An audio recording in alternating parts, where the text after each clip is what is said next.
What's up? Yeah, Birdie's gonna get a copy. It's super cool. I think you're gonna love it. And Courtney Vondrelli. Hey, Courtney, how are you doing? Very very cool. Okay, so let's see. What else was I gonna talk about? That's cool that came out. Um, my what else? I did a blues piano gig last. What was that? Last Thursday. That was fun. Pardon me. That was the first keyboard gig I've done in quite a while. Quite a while. And I wasn't sure what was going to happen. But fortunately, I had been jamming most Thursdays with my friend, where I show up at his house around 9 p.m. He has his electronic drum set up there. I have my keyboard set up in his back office. We turn on the Bluetooth speaker pretty loud and we listen to anything. We try to listen to new stuff, pop, hip hop, oldies, anything that would be fun to play along with. And then I just try to figure out the parts and play along, and he does the same. And it's really, really fun. It's really, really fun. And we've been doing it for months now, since the winter. I think, yeah, for a while.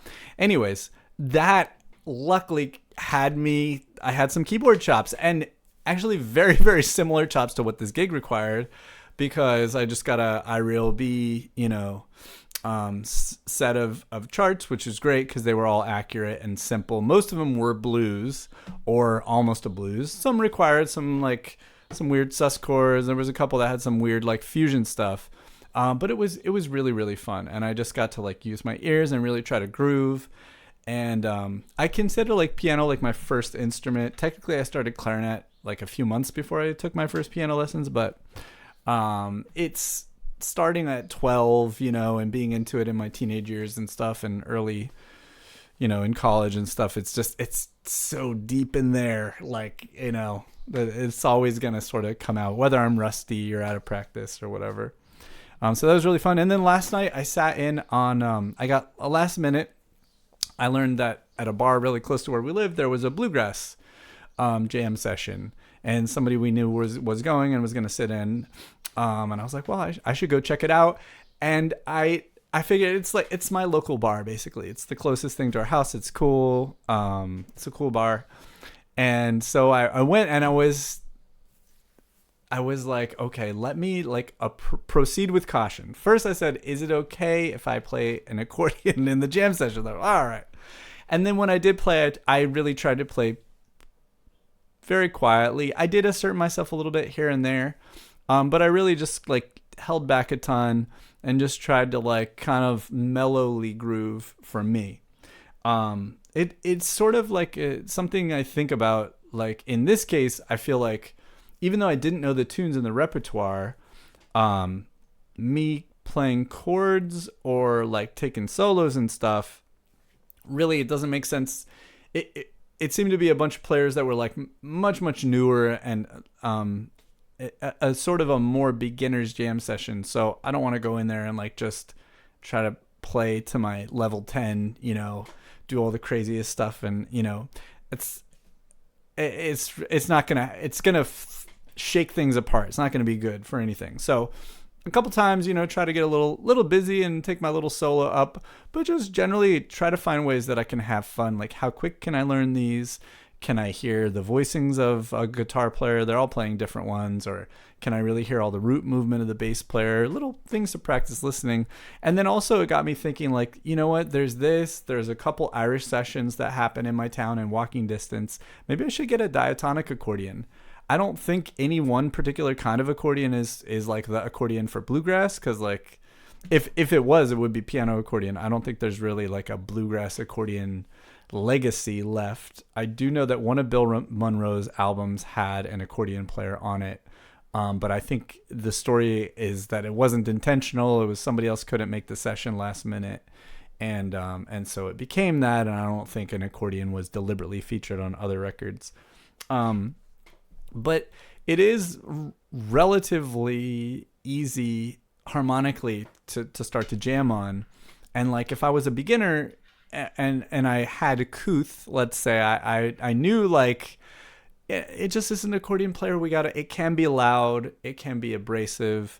You can bury, especially newer string players, it can be sort of delicate or fragile. Like we want to consciously make a space for, even if we are a newer musician on accordion, when we go to a jam, like is going to happen Django in June next week, I'll probably say words similar to this on the first day. Like, just know that like when people are newer, especially to a string instrument, they're not that loud and they don't have that much confidence. So we really need to like make it easy and make sure that they can hear themselves really clearly. Everybody else can hear them really clearly, and not try to like make that a bad disruptive experience, just because it's kind of easy on accordion to play too loud for the situation, and especially one where you got to be sort of complimentary to the accordion player, but I mean to the newer string player, whether that's violin or guitar or whatever. So anyway, so it got me thinking a couple things. It got me thinking about button accordion. So I did some research, and then I actually called a friend of mine who is I would say he's more of like a friendly colleague. I've never like hung out with this guy, but a wonderful musician who has recently gotten into this kind of music, and it started with a text, and then he called me, and it was great. So he's still in like sort of a phase where he's like really excited about the instruments and the genre, and so he like told me everything I could possibly want to know, or all that I would want to know as a beginner, enough to start looking around for instruments and stuff and understand like how they come. And I didn't even know there was a C sharp D, but there's a C sharp D or a B C, and how many buttons on the left hand side, and like 2 middles or 3 middles, and wet or dry, and all this other kind of stuff, and like what makes them models, and if you want to get a budget one to say, it was so great. So great. So that was really fun. And then I was like, also I have this guitar, and I've always had a dream of being able to play La Pompe, Django style. And then also I really like, in the Irish music, I really like the contemporary sort of strumming style with the drop, the sus2s and other kind of stuff that they do in those voicings. And that would be really fun. I think I would love it if I could like play some of the cool strummy stuff. So I was like, oh, maybe these like little social ways to, because when you work on music on another instrument, you're getting better on your main instrument. This is something I've heard attributed to like colloquial Brazilian musician wisdom. Nobody cited a source. Somebody did tell me that. Oh, you know that Brazilian thing where they say like as however good you are on your like secondary instrument, you're gonna get half as good on your main instrument. I don't even remember who told me that. That's just something I picked up, but I don't know. It seems like it should be right. Something like that. This ethos of playing multiple instruments and kind of benefiting. Anyways, so that's kind of what's going on.